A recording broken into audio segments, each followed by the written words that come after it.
Our Biggest Fight is the name of a new book from Frank McCourt Jr., who, of course, is originally from Boston and has been a wildly successful businessman, entrepreneur. And the book is about overhauling the internet in its current form. Thank you so much for coming in to talk about this incredibly important topic.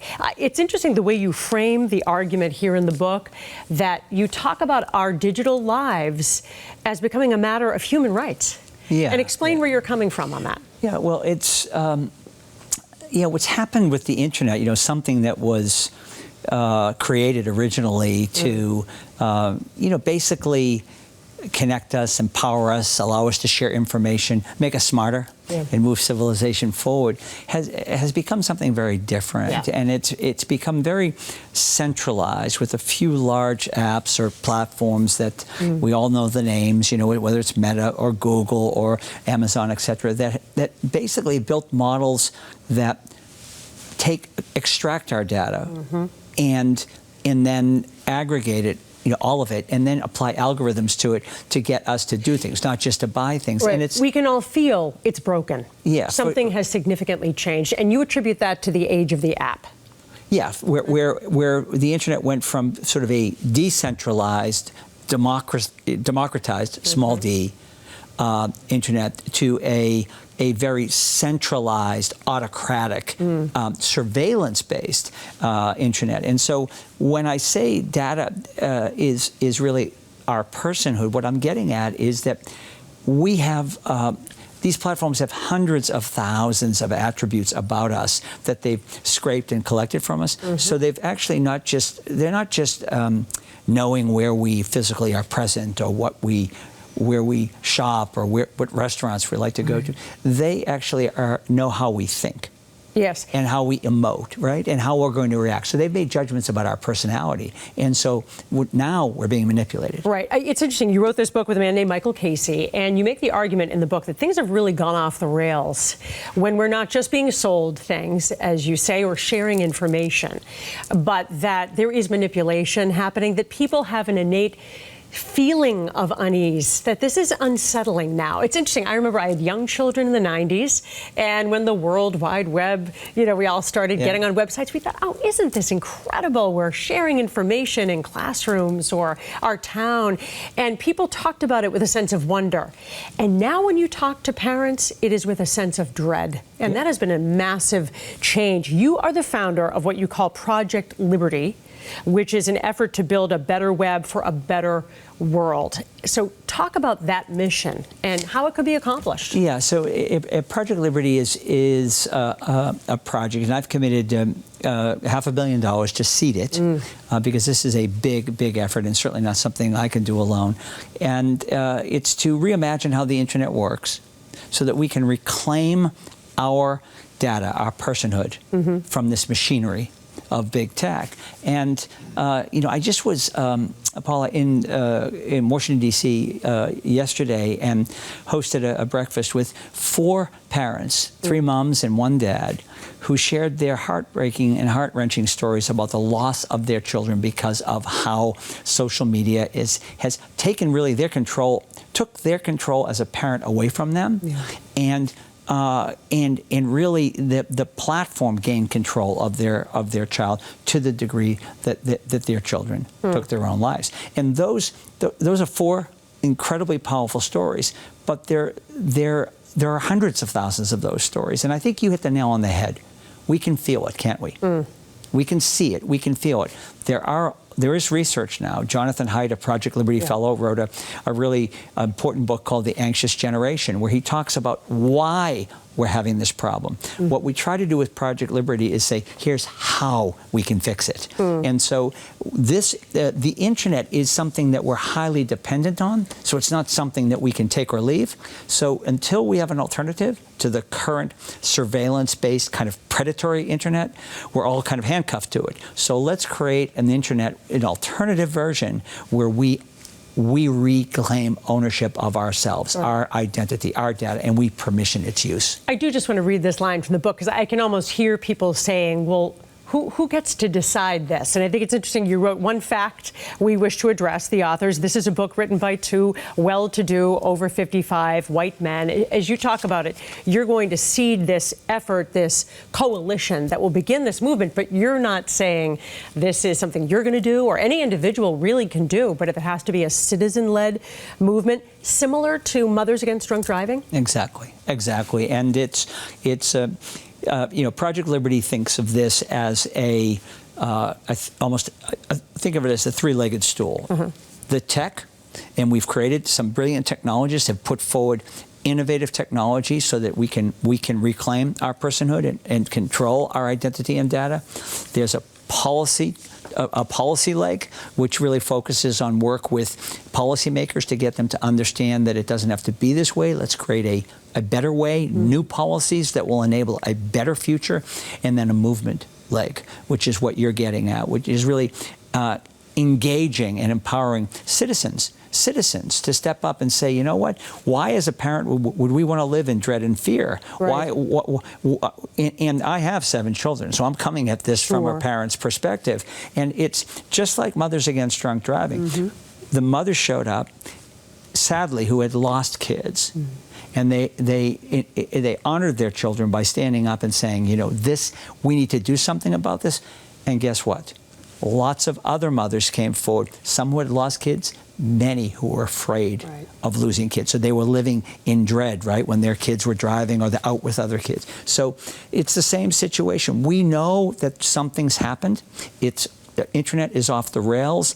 It's now gone from something that should be empowering us and making us smarter to something that's actually manipulating us and making us more vulnerable. And AI, which will be tremendously beneficial for areas like medicine, for instance, terrify people as a result, right? Because there's this sense of complete loss of control. So you talk about people, in what other universe would we let people own our identity or our photographs or our data, which is what you're doing every time you post something on a Facebook or any other site, right? So you talk about in this new net, there being a personal digital identity, so that would limit anyone's ability, for instance, to ever pose as another person. That's right. So imagine this, we've built something that billions of people are connected to, and you don't even have to be a person. Right. Or I can pretend I'm you, or vice versa. I can pretend I'm 10 people. Which affects our elections. Of course, because there's no integrity in this. So, this is, the internet is poorly designed for how it's being used. So let's fix what's broken before we make it more powerful with generative AI.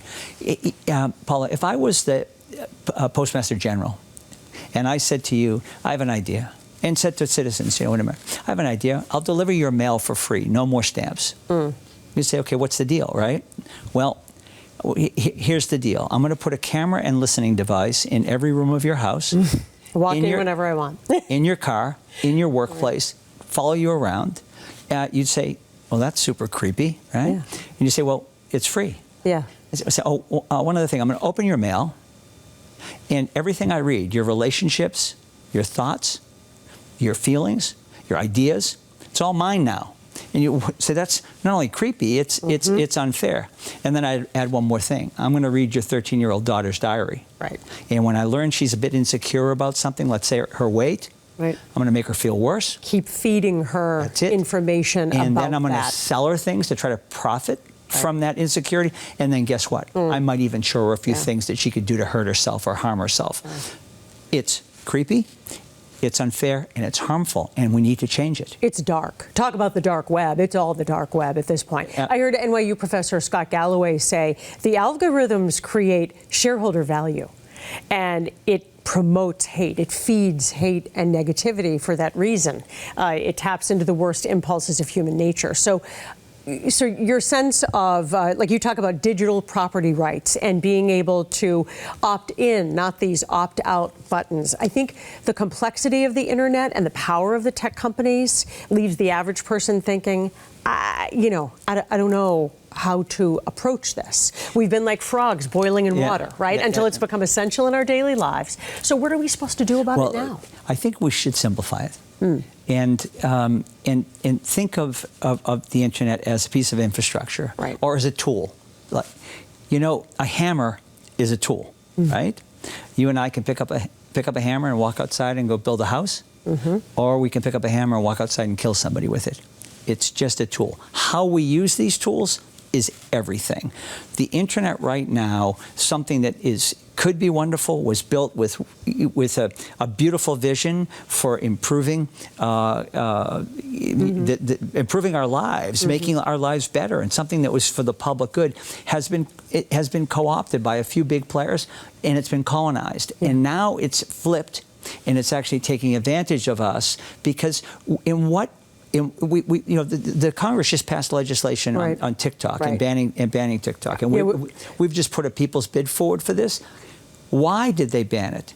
Because China is scraping information on 170 million Americans, and all of our personal information, if we're on TikTok, is in China. So let's talk about this. You're putting a consortium together to be the American buyer for TikTok? That's correct. And as most people see it, I've talked to Congressman Seth Moulton about this. Anybody who's seen a national security briefing says that it is a major national security issue. And do you think that that is part of this taking back control of the internet as well? Yeah, absolutely. And I think Congress is quite right in realizing that this machinery, in this case we're talking about TikTok as the particular use case, is designed to collect information on Americans, right?